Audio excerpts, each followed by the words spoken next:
Good evening बच्चों आज हम लेकर आए हैं आपके सामने परमाणु संरचना। तो आज सबसे पहले हम परमाणु के बारे में पढ़ेंगे कि परमाणु क्या होता है। परमाणु तत्व का वह छोटे से छोटा कण होता है जो किसी भी रासायनिक अभिक्रिया में भाग ले सकता है लेकिन स्वतंत्र अवस्था में नहीं रह सकता। परमाणु क्या है? परमाणु तत्व का वह लघुत्तम कण है जो किसी भी रासायनिक क्रिया में भाग ले सकता है लेकिन स्वतंत्र अवस्था में नहीं रह सकता।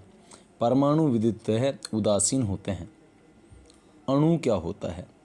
तत्व तथा यौगिक का वह छोटे से छोटा कण है जो स्वतंत्र अवस्था में रह सकता है, अणु कहलाता है। अणु तत्व का या यौगिक का वह लघुत्तम कण है जो स्वतंत्र अवस्था में रह सकता है। और परमाणु भार, किसी तत्व का परमाणु भार वह संख्या है जो यह प्रदर्शित करता है कि तत्व का एक परमाणु कार्बन 12 के परमाणु के 1/12 भाग द्रव्यमान अथवा हाइड्रोजन के 1.008 भाग द्रव्यमान से कितना गुना भारी है। परमाणु भार जो है, किसी तत्व का परमाणु भार वह संख्या है जो यह प्रदर्शित करता है कि तत्व का एक परमाणु कार्बन 12 के परमाणु के 1/12 भाग द्रव्यमान अथवा हाइड्रोजन के 1.008 भाग द्रव्यमान से कितना गुना भारी है। इसके बाद आता है अणुभार। किसी पदार्थ का अणुभार वह संख्या है जो यह प्रदर्शित करती है कि उस पदार्थ का एक अणु कार्बन 12 के परमाणु के 1/12 भाग से कितना गुना भारी है। आधुनिक परमाणु सिद्धांत का जनक जॉन डाल्टन को माना जाता है। आधुनिक परमाणु सिद्धांत का जनक किसे माना जाता है? हाँ, जॉन डाल्टन को। डाल्टन के परमाणु सिद्धांत के अनुसार परमाणु यौगिकों को बनाने के लिए लघु पूर्ण संख्याओं के अनुपात में संयोजित होते हैं। मोल धारणा, जो मोल कंसेप्ट है, एक मोल किसी भी निश्चित सूत्र वाले पदार्थ की वह राशि है जिसमें इस पदार्थ के इकाई सूत्र की संख्या उतनी ही है जितनी शुद्ध कार्बन 12 आइसोटोप के ठीक 12 ग्राम में परमाणुओं की संख्या है। मोल इकाई का मान, मोल का मान 6.022 गुणा 10 की शक्ति 23 है। कार्बन के 12 ग्राम या एक मोल में 6.022 गुणा 10 की शक्ति 23 परमाणु हैं। 6.022 गुणा 10 शक्ति 23 को आवोगाड्रो संख्या कहते हैं। मोल इकाई का जो मान होता है, मोल का जो मान है वो 6.022 गुणा 10 शक्ति 23 होता है। कार्बन के 12 ग्राम या एक मोल में 6.022 गुणा 10 की शक्ति 23 परमाणु होते हैं। 6.022 गुणा 10 शक्ति 23 को आवोगाड्रो संख्या कहते हैं। मोल संख्या एवं द्रव्यमान दोनों का प्रतीक है। सन 1967 ईस्वी में मोल को इकाई के रूप में स्वीकार किया गया। 20वीं शताब्दी में आधुनिक खोजों के परिणाम स्वरूप जे थॉमसन, रदरफोर्ड, चैडविक आदि वैज्ञानिकों ने यह सिद्ध कर दिया कि परमाणु विभाज्य है तथा मुख्यतः 3 मूल कणों से मिलकर बना है जिन्हें इलेक्ट्रॉन, प्रोटॉन तथा न्यूट्रॉन कहते हैं। और परमाणु के इन 3 मूल कणों को नाम सहित और इनके जो खोज करता है उनके नामों के साथ इस सूत्र के माध्यम से हम याद रख सकते हैं। इट पग नच, इनके लिए हम एक फॉर्मूला याद रखेंगे। इट पग नच, इलेक्ट्रॉन जे थॉमसन, पग प्रोटॉन गोल्डस्टीन और नच न्यूट्रॉन चैडविक।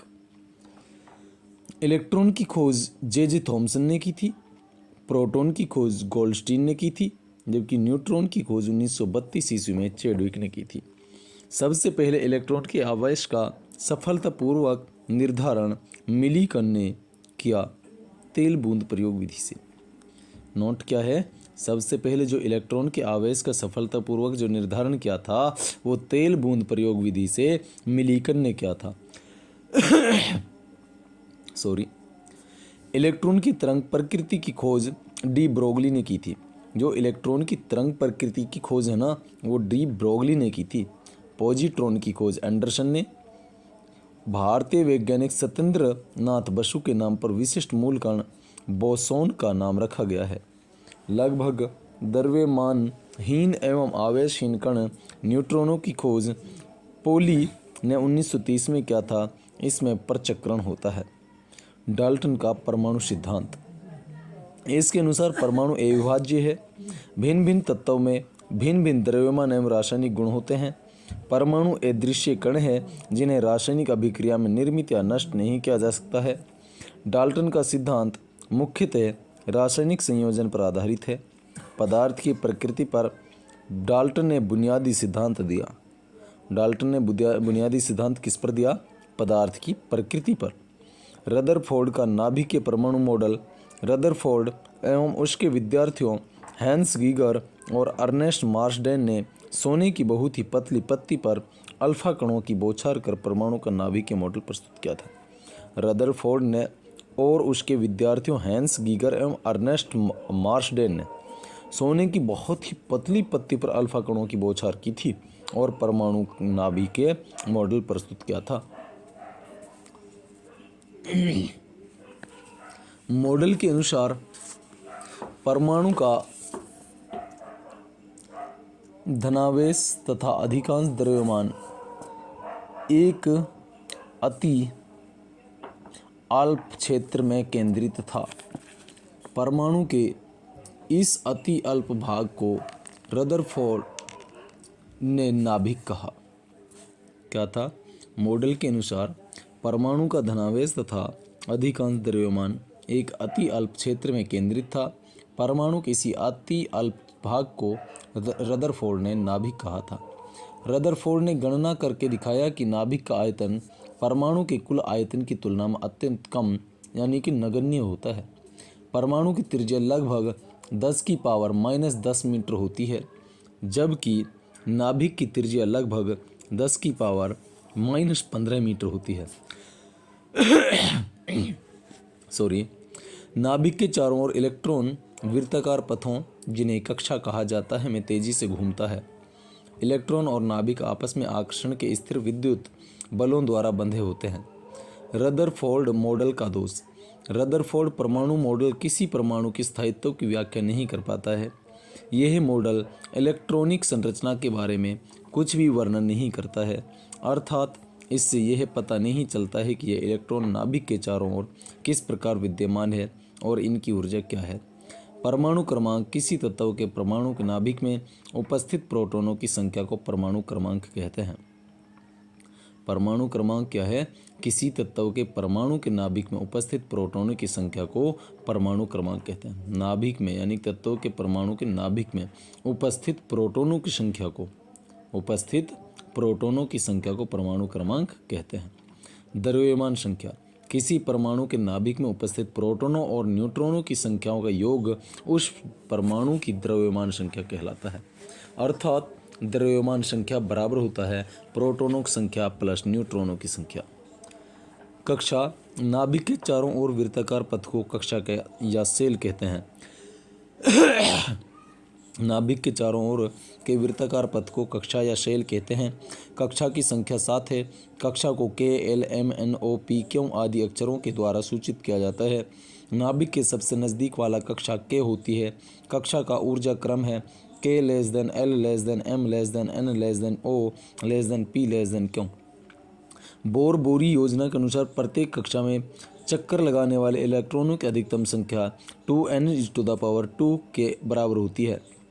इलेक्ट्रॉनों की अधिकतम संख्या यानी बोर-बोरी योजना के अनुसार प्रत्येक कक्षा में चक्कर लगाने वाले इलेक्ट्रॉनों की अधिकतम संख्या जो है वो 2n⁻² के बराबर होती है, जहाँ n कक्षा की संख्या है।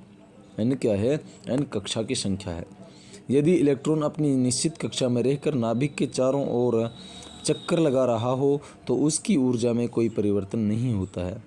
अगर इलेक्ट्रॉन अपनी निश्चित कक्षा में रहकर नाभिक के चारों ओर चक्कर लगा रहा हो तो उसकी ऊर्जा में कोई परिवर्तन नहीं होता है।